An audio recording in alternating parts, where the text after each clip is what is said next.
Coming to you from deep inside the bowels of a great big empty. Get ready for another episode of The Home Defense Show with Skip Coryell.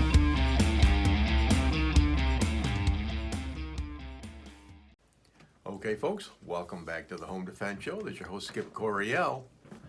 I had a very Merry Christmas. Phoenix, my cameraman, did you have a good Christmas? Mm-hmm. Okay, great. Phoenix, tell me, what is one of the things you got for Christmas? I think there's something you want to show us, isn't there? A bow. A bow and arrow. Mm-hmm. All right, you could probably use that for home defense, couldn't you? Mm-hmm. All right. Why don't you come on out here in front of the camera.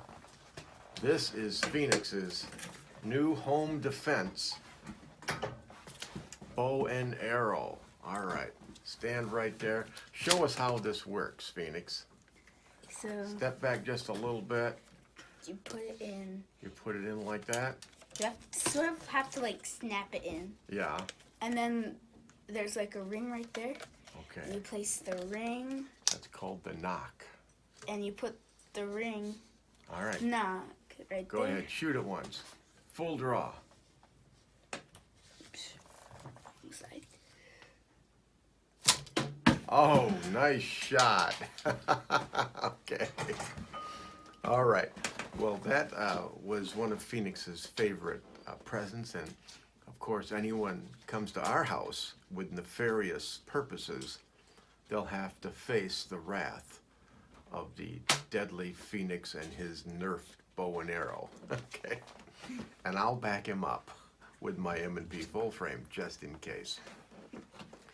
Well, what I wanted to talk about today is the post office. I had to go to the post office this morning, had some returns, and, it just irks me every time I go to the post office because I have to disarm, and this is a nationwide, it's Title 39 of the Code of Federal Regulations, right? Title 39 says, conduct on postal property says, no person while on postal property may carry firearms, other dangerous or deadly weapons or explosives, either openly or concealed, or store the same on postal property except for official purposes. And a lot of these gun laws, especially the pistol-free zones, they elude me. The rationale behind it just doesn't make any sense. Phoenix, help me out here. You're 10 years old, right? Mm-hmm. Why do you think you can't carry a gun in the post office? Can you think of a good reason for that? Mm-mm. No? Okay. Well, someone in the federal government thinks it's a good idea. I don't know who it was, but I don't think it's a good idea at all. But anyways, every time I go there, I have to take off my gun. I've got to put it in my gun safe, my glove box, wherever I want to put it, and then go inside, mail my letter, and come out. That doesn't make any sense to me at all. And here's the thing. I can't even leave it in my car if it's on federal property. So, in the neighborhood that I live in, I can go to Plainwell, Michigan. I can go to that post office.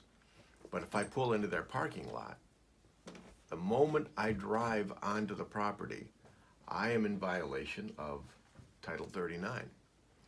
And I tried to find out what the penalties were. Some say, it's a big fine with some, jail time, but I couldn't definitively put it. And I'm not giving any of you legal advice, okay, because I'm not an attorney. But, it's pretty much up to you what you do. But you need to understand that the moment you set foot on the property, the post office property, you're in violation of, CFR Title 39, Code of Federal Regulations. What I do is I don't go to the Plainwell post office. I go to the Martin post office. It's just a teeny tiny little town but that post office has all of the services that a large post office has. So I go there, and on that one, I can park right on the street, okay, which is public property, not federal property. Then I can go ahead, I can take off my gun, I can leave it in my car. Always lock up your car when you're going inside. And make sure you discreetly disarm.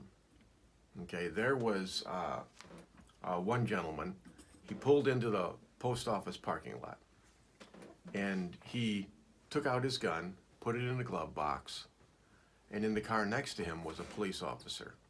The police officer saw him do that, and the man was arrested, he was charged, he was convicted, he appealed, he lost the appeal. But if he'd done it more discreetly, he would never have been caught. You know, granted, the guy didn't even know what the law was. It would never occur to a rational person that you can't store your gun in the post office parking lot locked up inside your vehicle, because it's just not reasonable. But that's the law, nonetheless. So be careful when you go to the post office. You know, I was searching for reasons, why might it be illegal to carry your gun in the post office or in the post office parking lot in your car. And the only thing I could come up with, and listeners, you guys tell me if you know the reason to this. Maybe your research is better than mine. But I went on Wikipedia and I looked up the term going postal, because we've all heard that term, right? About 15 years ago, I had a group of post office employees come to me and wanted a CPL class. And I jokingly said, well, you guys aren't going to go postal on me, are you? And of course they said no, and they were all good people. Going postal is an American English slang phrase referring to becoming extremely and uncontrollably angry, often to the point of violence, and usually in a workplace environment. The expression derives from a series of incidents from 1986 onward in which United States Postal Service workers shot and killed managers, fellow workers, and members of the police or general public in acts of mass murder. Between 1970 and 1997, more than 40 people were killed by current or former employees in at least 20 incidents of workplace rage. Between 1986 and 2011, workplace shootings happened roughly twice per year, with an average of 11.8 people killed per year. That, of course, mass shootings, they're a trend. It's a growing crime. But, just because some post office employees go berserk doesn't mean the rest of us are. But, like any gun control, it's flawed. All gun control laws, by definition, they only affect honest, law-abiding people. Me, I'm an honest law-abiding person. So even though I disagree with that law, I think it's stupid, I think it's unconstitutional, I think it's immoral. I'll be covering some more stupid gun laws later on, because there are many, many to choose from. But in the meantime, be careful when you go to the post office, any of these stupid gun-free zones. Protect yourself legally, protect your family physically. Try and do the best you can with the dumb gun laws that we have. In the meantime, I had a great Christmas. We're getting ready to have a great New Year.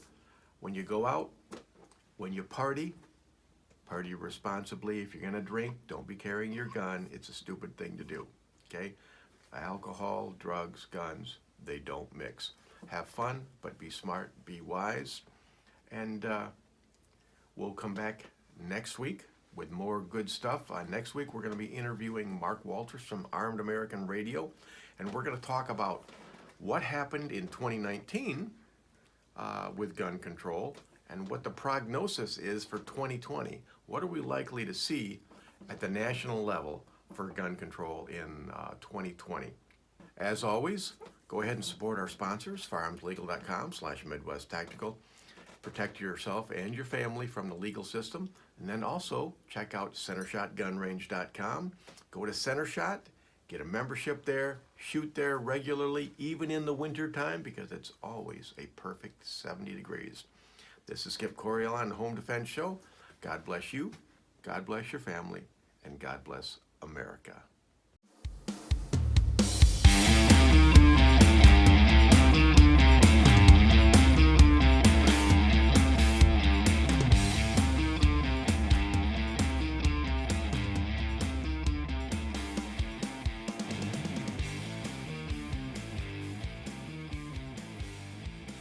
Bye-bye, boys! Have fun storming the castle.